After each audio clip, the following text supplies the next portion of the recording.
একটা রুটি বানাতে গিয়ে গুলি খাচ্ছে যে দেশের নাগরিক, সেই দেশটাই একটা রুটির 4 টুকরো হওয়ার মতো টুকরো টুকরো হতে চলেছে।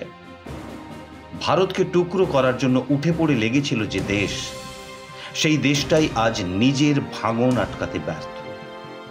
দুধ কলা দিয়ে কালসাপ পুষেছিল যে দেশ, কালসাপরূপী সেই তালিবানই এখন সেই দেশটাকে লাগাতার ছোবল মেরে যাচ্ছে।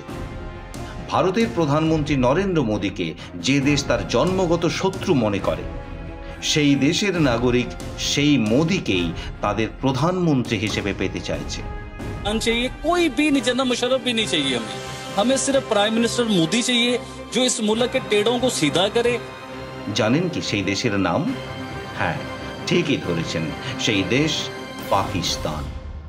কিন্তু কেন এমন অবস্থা হলো তার, আসুন বোঝার চেষ্টা করি এই ভিডিওতে। ধর্মের ভিত্তিতে আলাদা হয়েছিল এই দেশ, নাম দিয়েছিল পাকিস্তান। সেই ধর্ম তাদের এক করে রাখতে পারেনি, ধর্মের থেকে ভাষা বড় হয়ে দাঁড়ালো।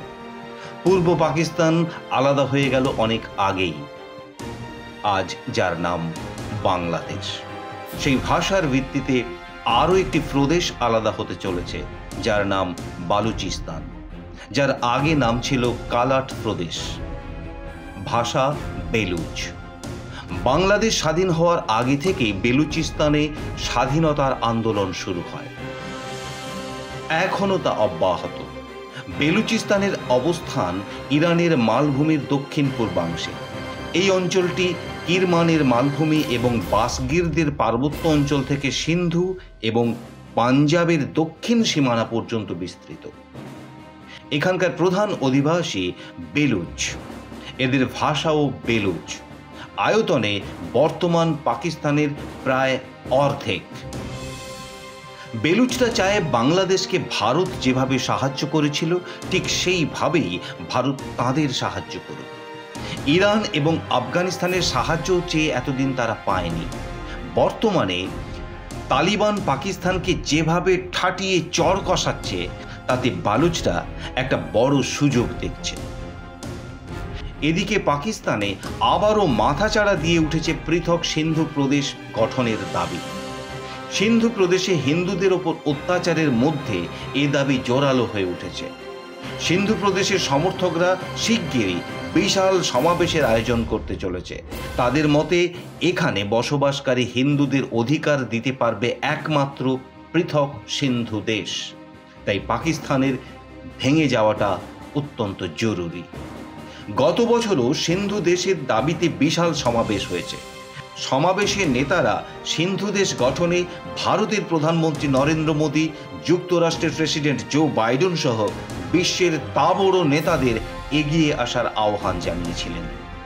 পৃথক সিন্ধু প্রদেশের দাবি প্রথম ওঠে 1967 সালে। 1971 সালে বাংলাদেশ স্বাধীন হওয়ার পর এই দাবি আরও জোরালো হয়ে উঠেছিল। বাংলা ভাষার দাবিতে পূর্ব পাকিস্তানে হওয়া আন্দোলনে উদ্বুদ্ধ হয়ে তারাও সিন্ধি ভাষা ও পরিচয়ের ভিত্তিতে পৃথক দেশের দাবি তোলে। ইসলামাবাদের দমনপীড়ন নীতির বিরুদ্ধে ক্ষোভে এখন উত্তাল পাক অধিকৃত কাশ্মীর এবং গিলগিট বাল্টিস্তান। তারা চায় ভারতের সাথে যুক্ত হয়ে যেতে। দিকে দিকে গণবিদ্রোহে চীন পাকিস্তানের বিরুদ্ধে ধিক্কার তো শোনা যাচ্ছেই, তার সঙ্গে শোনা যাচ্ছে ভারতের প্রধানমন্ত্রীকে করা আহ্বান। বিক্ষোভকারীদের বলতে শোনা গিয়েছে, মোদিজি তুম কদম বাড়াও, হাম তুমহারে সাথ হ্যায়। তাদের বিশ্বাস পৃথিবীর শ্রেষ্ঠ নেতা মোদি এবং একমাত্র মোদিই পারেন তাদের দাবি পূরণ করতে। পাঞ্জাব প্রথম থেকে ইসলামাবাদের কর্তৃত্ব মেনে নিয়েছিল, কিন্তু আজ পর্যন্ত একটি প্রধানমন্ত্রীও তার মেয়াদ পূর্ণ করতে পারেনি। যত মন্ত্রী এসেছে তাদের প্রত্যেককে ডাকাত বললে ডাকাতকেও অপমান করা হয়। প্রত্যেক নেতা মন্ত্রী দুবাই, ইংল্যান্ড কিংবা আমেরিকায় বিশাল বিশাল বাংলো, ফার্ম ইত্যাদি বানাতে গিয়ে দেশটাকে চেটে পুটে খেয়েছে। যে সেনাবাহিনীকে নিয়ে পাকিস্তান গর্ব করত, তারাও কম যায় না। প্রতিরক্ষা খাতে বরাদ্দ বাড়ানোর নাম করে তারাও একাধিক ফার্ম ও কোম্পানির মালিক হয়ে বসেছে। দেশে নয়, তার বেশিরভাগটাই আবার বিদেশে। এখন দেশটার অর্থনৈতিক অবস্থা শ্রীলঙ্কার থেকেও খারাপ।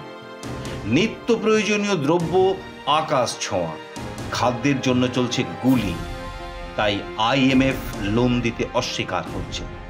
দুবাইও মুখ ফিরিয়ে নিয়েছে। চীন যা দিয়েছে তাতে আরো 2-3 সপ্তাহ চলবে, তারপর।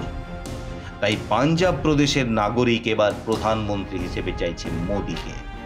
শুধু পাঞ্জাব নয়, গোটা পাকিস্তান দেশের নাগরিক চাইছে তাদের উদ্ধার করতে আসুক ভারতের প্রধানমন্ত্রী শ্রী নরেন্দ্র দামোদর দাস মোদী। এদিকে পুলওয়ামা কাণ্ডের পর ভারত পাকিস্তানকে জানিয়ে দিয়েছে যে তার শত অপরাধ কমপ্লিট হয়ে গেছে। সিজ ফায়ার চুক্তিও কমপ্লিট, বর্ডার বন্ধ, বাণিজ্যিক আদান প্রদান বন্ধ, নোটবন্দির ফলে আতঙ্কবাদীদের হাতেও ভারতীয় টাকা নেই। তারপরেও ভুল করেও আর একটিও যদি আতঙ্কবাদী গতিবিধি হয় তাহলে পাকিস্তানকে একেবারে গিলে ফেলবে ভারত। এই অবস্থায় পাকিস্তান কি পারবে তার অখণ্ডতা বজায় রাখতে? পৃথিবীর মানচিত্রে পারবে কি নিজেকে বাঁচিয়ে রাখতে? ভারত কি এগিয়ে আসবে পাকিস্তানকে শ্রীলঙ্কার মতো রক্ষা করতে? নাকি আরো 4 টুকরো হয়ে যাবে পাকিস্তান? নাকি পাকিস্তানেরও প্রধানমন্ত্রী হবেন শ্রী নরেন্দ্র দামোদর দাস মোদী? মায়ের কোলেই শেষ আশ্রয়ে নেওয়ার মতো ভারতেই মিশে যাবে কি অবশিষ্ট পাকিস্তান? আপনার মতামত লিখে জানান কমেন্ট বক্সে। ভালো লাগলে লাইক করুন, শেয়ার করুন, কারণ যা ভালো লাগে তা শেয়ার করলে আরও ভালো লাগে। সাবস্ক্রাইব করেছেন তো? অনেক অনেক অনেক ধন্যবাদ। ভালো থাকবেন সবাই।